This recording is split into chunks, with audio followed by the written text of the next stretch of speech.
Ha? Ano na, Ay pa. Ano na? Sabihin sana ako sa'yo pa eh. Nanonood ako dito eh. Saglit lang to po. Nagtitingin-tingin ako ng mga chicks eh. Uy, sabihin kita kay mama. Ay! Sabihin kita kay mama. Papaluin kita. Sige na, hindi na. Ano ba yon? Eh, pa kasi sa ano namin pa sa school.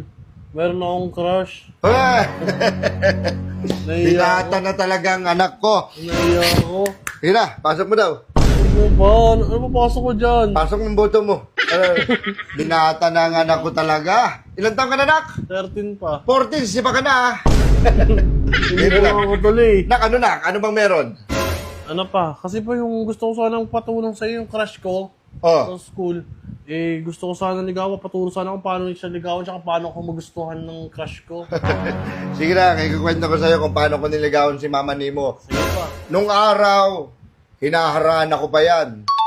O ilaw, sa gabing malamig. Hindi na kasi uso ngayon yan eh. Oo nga, nung araw nga, pakinggan mo muna ako. Sige pa. Tsaka bago kami, umakit ako ng ligaw dyan. Oo. Tsaka nagsisibak kami ng kahoy. Bago ko siya masibak. Biro lang. Hindi, yung mama mo na yan, pinikot ako niyan. Sabi nga ikaw doon ang pikot. Ay, siya. Kasi ako, papa mo, lintik din sa kagwaping. Parang si Richard, Eddie Gutierrez. Oh, shit! Diba? Oo ba? Oo, ganito na. Pag nanligaw ko sa isang babae, maramdam mo sa kanya na special siya. Sulatan mo siya, tapos ipadala mo sa kalapate. Hindi na uso yun pa eh. Ha?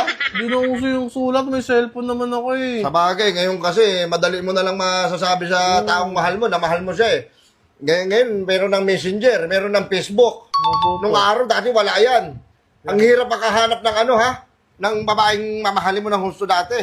Dahil hindi naman uso sa amin dati yung mga messenger, wala pa mga social media. Oo. Kaya nga din naman, pagmasdan mo na kayo mga kanta dati, ang lalalim ng meaning nun. Kwento ko lang sa'yo na Apa. actually, hindi ko dapat yung kasama si mama mo. Eh, may sinulatan akong babae.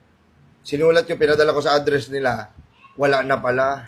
Wala na doon sila. Oo. Wala na doon yung babae. Kaya nakatuluyan ko si mama mo. Ibig sabihin si mama yung nakareceive ng sulat mo. Oo, siya. Eh, wala. Nahulog ang bida. Ala na, Wing Saint. Na wing saint. Oo, na. Eh, ngayon kasi ano na lang no? Madali na lang eh. Oo. Diba? Meron ng messenger. Meron ng Instamag. Instagram. Oo, yun. Nag-ano kayo? Madali na lang yun sa inyo. Panagay nga ako sa kanya pa, chinat ko, kaya lang inansan ko na kasi. Bakit na? Naiya ako. Mahiya.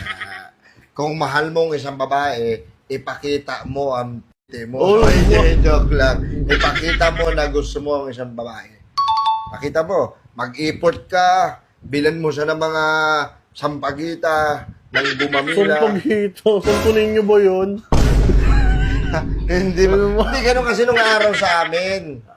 Ngayon kasi, mga binibigyan nyo na, no? Chocolate, teddy bear, snowbear. Kay mama ko kasi sinabi, papagalitan ako ni mama. Papagalitan ka nun ng mama mo. Sasabihin nun, mag-focus ka sa pag-aaral mo. Kaya sa'yo yung sabi. Okay lang.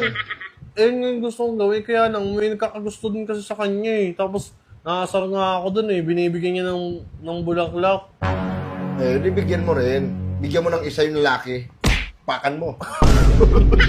Bigyan ko na lang pa ng isa yung lalaki no, kasi wala naman ako mabibigay pa sa kanya eh. Oo. At saka dalhin mo dito, pakilala mo sa akin. Ay, I-reserve ko sa inyo isang kwarto. Bakit Joke lang, mo? bakit sabihin ng mama mo, nag-ano ako, kinukonsente kita eh. Ikaw, puro ka, ang bata-bata mo pa, puro pag-ibig ka na. Hindi lang ba kailangan yung pag-aaral mo? Dos Hindi mo nakapokus sa pag-aaral mo. Hindi yung ganyang... Sabihin ko sa'yo pag may gusto ko, pag may crush ako. Mamaya, makuntis ka ng maaga, ng bata-bata mo pa eh. Hindi na ako magsasabi. Dito ka nga. Kayo, mag-focus muna kayo sa pag-aaral nyo. Opo. Hindi yung nag-ano kayo sa mga babae-babae. Hindi mo na mag-ano ng pag-aaral ninyo. Iyakin ko na lang siya dito. Kaibigan ko na lang pala siya. Kaibigan. Paluin kita eh. Ngayon eh. Ay! Mamama na ako!